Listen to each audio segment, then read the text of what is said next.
Now that we have looked at sentence making, parts of speech, and learnt a lot about the English language, let us add some more to our learning. We shall now look at phrases, clauses, direct and indirect speech.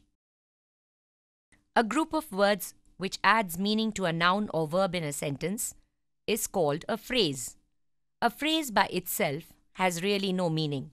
An adjective is a word that qualifies a noun, which we have learnt before. We have learnt about the various kinds of adjectives that add meaning and description to the subject in a sentence. Sometimes, a group of words also does the work of an adjective. Let us examine the following sentences. The merchant was a wealthy man. The merchant was a man of great wealth. Of great wealth here is a phrase. I like to see a smiling face. I like to see a face with a smile on it. The magistrate is a kind man. The magistrate is a man with a kindly nature. First, we have a single word describing the person or thing denoted by the noun. Then we have a group of words describing the person or thing denoted by the same noun.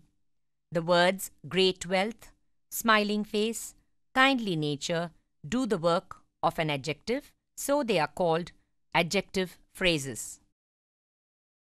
There are also adverb phrases. A group of words which qualify or add meaning to a verb in a sentence is called an adverb phrase. Study the following sentences. Rama ran quickly. How? Rama ran with great speed. How? He is coming now. When? He is coming at this very moment. You can buy it everywhere. Where? You can buy it in all places. Study the following phrases. In a brave manner, bravely. In a beautiful style, beautifully. Once upon a time, formerly. At that place, there. In a foreign country, abroad.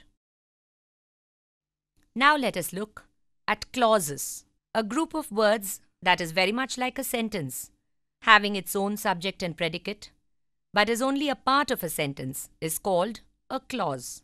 Example, they rested when evening came. Evening is the subject here and came when would be the predicate, but it is called a clause. An adjective clause is a group of words which contains a subject and predicate of its own, doing the work of an adjective. Mary had a little lamb whose fleece was white as snow. The house that I live in belongs to my father. It's an ill wind that blows nobody any good. It is a long lane that has no turning. He laughs best who laughs last. When we speak, we report in two ways. We either speak directly or we speak indirectly. We report the words of a speaker in two ways. We may quote the actual words or we may report what he or she said without quoting the exact words as they were spoken at that time. Example, Indra said, I am very busy now.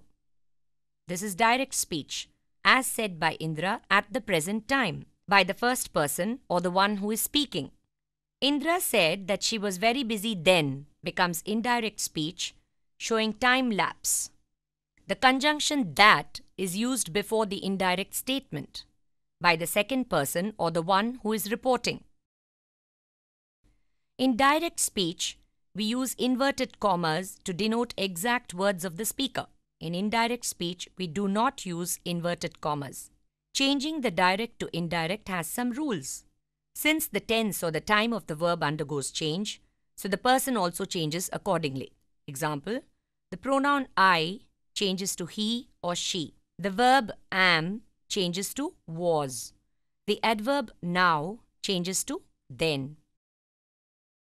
There are some simple rules for changing direct into indirect speech. Let's look at them. A simple present becomes a simple past. A present continuous becomes a past continuous. A present perfect becomes a past perfect. Let's look at these examples. He said, I am unwell. He said that he was unwell. He said, my master is writing letters. He said that his master was writing letters. He said, I have passed the examination. He said that he had passed the examination. Pronouns of direct speech are changed where necessary so that their relation with the reporter and the hearer, rather than with the original speaker, are indicated. Example: direct. He said to me, I don't believe you. Indirect. He said he didn't believe me. Direct. She said to him, I don't believe you.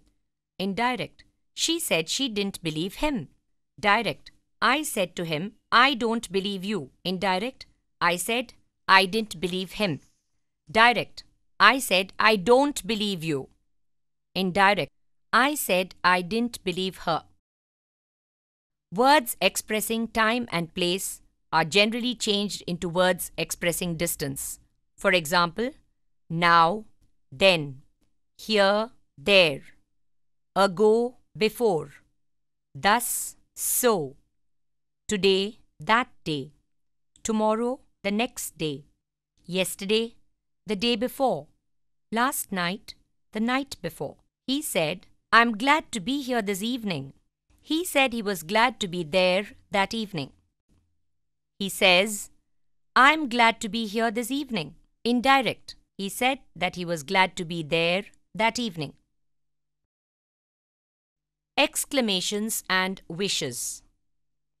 While speaking, we use many words to express feelings of awe, wonder, surprise, shock, grief, joy, and sadness.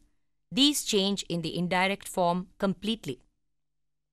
For example, he said, Alas, I am undone. Indirect, he exclaimed sadly that he was undone. Direct, Arjun said, How clever I am. Indirect, Arjun exclaimed that he was very clever. He said, Bravo, you have done well. Indirect, he applauded him, saying that he had done well. She said, Oh God, why must I suffer so? Indirect, she wailed to God, asking him why she should suffer so. They said, Hurrah, we have won the match. They cheered with joy that they had won the match.